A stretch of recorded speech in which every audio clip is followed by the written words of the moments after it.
Nazreen drama serial نقاب بہت ہی دلچسپ مرحلے میں داخل ہو چکا ہے۔ اب دیکھنا یہ ہے ایمان اور بلال کی شادی ہو پائے گی یا نہیں، اور تیمور بلال کو راستے سے ہٹانے کے چکر میں کہیں اپنے ماں باپ کو ہی سولی پر نہ چڑھا دے۔ کافی بڑا ٹویسٹ آنے والا ہے، ویڈیو کو پوری دیکھیے گا۔ چینل کو سبسکرائب نہیں کیا تو سبسکرائب ضرور کر لیجیے گا۔ احد کہتا ہے ایمان میں تم سے معافی مانگتا ہوں، پلیز یہ شادی مت کرو، میں تمہاری منت کرتا ہوں۔ شادی حال میں ہر کوئی حیران تھا۔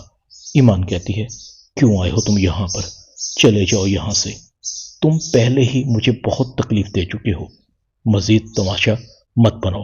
احد کے ہاتھ جڑے ہوئے تھے۔ بلال پولیس والوں کو اشارہ کرتا ہے، پولیس والے احد کو پکڑ کر لے جاتے ہیں۔ احد ایمان سے اپنی محبت کی دہائیاں دے رہا تھا۔ ایمان اور بلال کا نکاح ہو جاتا ہے۔ احد ایک بار پھر پولیس کی کسٹڈی میں حوالات کی ہوا کھا رہا تھا۔ کاش میں ایمان کی بات پر یقین کر لیتا۔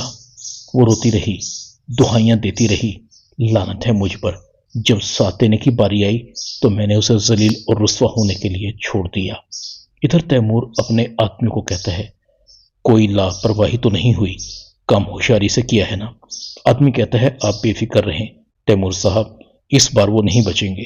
تیمور کہتا ہے ایمان کو کچھ نہیں ہونا چاہیے، صرف بلال کو نشانہ بنانا ہے، وہی میرے راستے کی آخری دیوار ہے۔ ایمان کی رخصتی ہو رہی تھی، گاڑیاں چیک ہو رہی تھی، اچانک سے گولی چلتی ہے، ناصر سامنے آ جاتا ہے۔ بھگدڑ مچنے سے کچھ پتہ نہیں لگا، تیمور کو کال آتی ہے، کام ہو گیا ہے۔ تیمور بہت خوش ہو رہا تھا، شاباش۔ دوسرے ہی لمحے تیمور کو کال آتی ہے۔ تیمور کہتا ہے یہ زارا کی کال ہے۔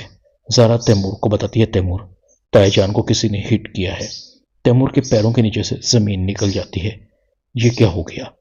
میں نے تو ان بیوقوفوں کو بلال پر گولی چلانے کے لیے بھیجا تھا، انہوں نے ڈیڈ پر گولی چلا دی۔ تیمور فوراً ہاسپٹل پہنچتا ہے۔ تیمور کی ماں بہت پریشان تھی، تیمور کو کہتی ہے کیوں کیا تم نے ایسا؟ تمہاری وجہ سے تمہارا باپ زندگی اور موت کی جنگ لڑ رہا ہے، اگر اسے کچھ ہو گیا تیمور تو میں تمہیں کبھی معاف نہیں کروں گی۔ تیمور کہتا ہے موم، مجھے کیا پتا تھا کہ گولی بلال کو لگنے کی بجائے ڈیڈ کو لگ جائے گی۔ سارا تیمور کو کہتی ہے شرم آ رہی ہے مجھے تمہیں اپنا بیٹا کہتے ہوئے، بلال کو پتہ لگ جاتا ہے۔ آپ نے یہ اچھا نہیں کیا تیمور بھائی، مجھے بتائیے آپ کی زیادتیوں کی کوئی حد ہے؟ پہلے تو آپ پر صرف ہراسمنٹ کا ہی الزام تھا، اب آپ قاتل بھی بن گئے۔ تیمور سر پکڑ کر بیٹھا ہوا تھا، یہ مجھے کیا ہو گیا؟ سب رشتے میرے ہاتھ سے نکل رہے ہیں۔ بلال کہتا ہے چاہوں تو اب بھی اور اسی وقت آپ کو گرفتار کر سکتا ہوں، مگر تایا جان کے ہوش میں آنے تک آپ کو کچھ نہیں کہوں گا، دعا کریں کہ ان کی جان بچ جائے۔ تیمور زارا کے پاس آتا ہے، غلطی ہو گئی، میں بلال کی نفرت میں سب کو بھول گیا، دیکھو میرے ہاتھ اب خونی ہو گئے ہیں۔ زارا تیمور کو کہتی ہے تمہاری نفرت کا تمہارے اپنے شکار ہو رہے ہیں، یہی مکافات عمل ہے، مجھے چاہے تم کوئی بھی تکلیف دو برداشت کر لوں گی، اگر بلال کو کبھی کچھ ہوا تو میں تمہیں کبھی معاف نہیں کروں گی۔ احد تیمور کو دیکھتا ہے، نفرت ہو رہی ہے مجھے آپ سے، آپ نے ہم سب کی زندگیاں برباد کر دی ہیں، مگر سکون سے آپ بھی نہیں رہیں گے، آپ تو میرے آئیڈیل تھے، آپ کو بھائی کہتے کہتے میری زبان نہیں تھکتی تھی۔ خیر جو ہوا سو ہوا، میں تو آپ کا سگا نہیں تھا نا، مگر تایا جان تو آپ کے باپ تھے، آپ نے ان کو بھی نہیں چھوڑا۔ تیمور کہتا ہے میں تم سب کا مجرم ہوں، جو چاہے مجھے سزا دو، مجھے جینے کا کوئی حق نہیں۔ لیلا بھی تیمور کو کہتی ہے آپ میرے آئیڈیل تو ہو ہی نہیں سکتے، ایک قاتل میرا آئیڈیل کیسے ہو سکتا ہے؟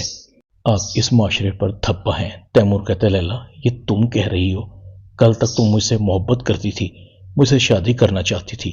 لیلا کہتی ہے اس وقت تک مجھے آپ کی اصلیت کا پتہ نہیں تھا، غلطی ہو گئی مجھ سے، دیکھو میری قسمت، میں نے سب اپنے ہاتھوں سے برباد کر لیا، جانتے ہو کیوں؟ تمہیں پانے کے لیے۔ تیمور میں تمہیں کبھی معاف نہیں کروں گی۔ تیمور زارا کے پاس آتا ہے، تم تو میری بیوی ہو۔ زارا کہتی ہاں یہ میری بدقسمتی ہے کہ تم میرے شوہر ہو، کبھی سوچا بھی نہیں تھا کہ میرا شوہر اپنے ہی باپ کو قتل کرے گا۔ اپنی ہونے والی اولاد کو کیا جواب دو گے کہ اس کا باپ عورتوں کو ہراس کرتا تھا، اس نے اپنے باپ پر گولی چلا دی؟ تیمور سر جھکائے کھڑا تھا، دل ہی دل میں کہہ رہا تھا میں کہاں سے کہاں پہنچ گیا۔ تیمور اپنی ماں کے پاس جاتا ہے، مجھے معاف کر دیں، آپ تو میری ماں ہیں، میں نے ڈیڈ پر جان بوجھ کر اٹیک نہیں کروایا۔ سارا کہتی ہے چلے جاؤ، اگر تم نے معافی مانگنی ہے تو جاؤ، بلال سے اور ایمان سے معافی مانگو۔ تمہیں اپنے باپ کی عمر کے شخص پر ہاتھ اٹھاتے ہوئے بھی شرم نہیں آئی، حالانکہ تم جانتے تھے کہ سلیم بھائی ہمارے محسن ہیں۔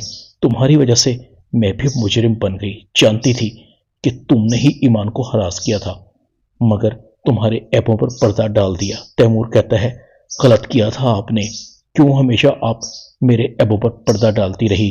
مجھے برا بھلا کہا ہوتا، مگر آپ کیوں کہتی؟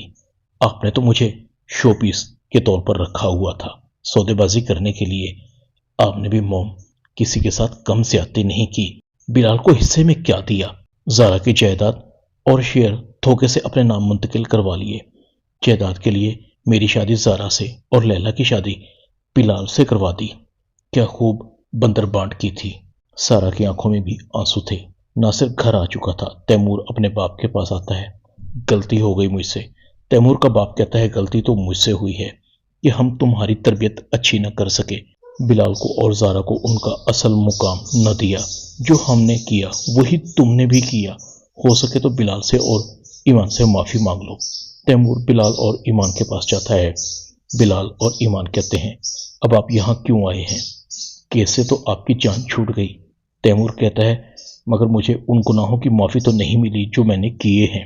ایک بار ایمان میری بات سن لو، میں تمہارا مجرم ہوں، میں نے تمہارے ساتھ اور سلیم چچا کے ساتھ بہت غلط کیا تھا، ہو سکے تو تم دونوں مجھے معاف کر دو، شاید اس طرح میرے گناہ کم ہو جائیں۔ ایمان کہتی تیمور میں نے تمہیں معاف کیا۔ بلال کہتا ہے تم ایمان اسے کیسے معاف کر سکتی ہو، اور جو اس نے سلیم چچا کے ساتھ کیا وہ؟ ایمان کہتی ہے بعض اوقات رشتوں پر کمپرومائز کرنا پڑتا ہے، اگر کسی کو احساس ہو جائے تو بڑی سے بڑی غلطی کو بھی معاف کرنا پڑتا ہے۔ لیلا بھی بلال کے گھر آتی ہے۔ بلال لیلا کو دیکھتا ہے۔ لیلا کہتی ہے تم سے معافی مانگنے آئی ہوں، بے شک اب ہم میاں بیوی نہیں رہے، مگر کبھی ایک دوسرے کے دوست اور ہمدرد تھے۔ بلال کہتا ہے کیسے بھول سکتا ہوں، تم ہی تو ایک تھی جو ہمیشہ میرا ساتھ دیتی تھی۔ لیلا ایمان سے بھی معافی مانگتی ہے۔ آج کافی اداس تھا، سب ختم ہو گیا۔ بعض اوقات کوئی اپنا اتنا زہر گھول دیتا ہے کہ اس کا اثر برسوں تک رہتا ہے۔ میں بلال اور ایمان کا سامنا کیسے کروں گا؟ ردا احد کے پاس آتی ہے۔ اس سب میں تمہارا شاید اتنا قصور نہیں، تم غلط فہمی کا شکار تھے۔ غلط فہمی کا شکار تو کوئی بھی ہو سکتا ہے، ایمان اور بلال دونوں کے دل بڑے ہیں، ان سے معافی مانگ لو۔ رہ گئی ہمارے رشتے کی بات، جب اب نقاب اتر ہی چکا ہے تو کیوں نہ ہم بھی ایک ہو جائیں۔ احد اور ردا کی شادی ہو جاتی ہے۔ ڈرامہ نقاب میں اتنا ہی۔ چینل کو سبسکرائب کر دیں، ویڈیو کو لائک کر دیں اور بیل آئیکن کے بٹن کو دبا کر آل پر کلک کر دیں تاکہ آپ کو میری نئی آنے والی ویڈیو کو نوٹیفیکیشن فوراً مل سکے۔ اپنا خیال رکھیے گا۔ اللہ حافظ۔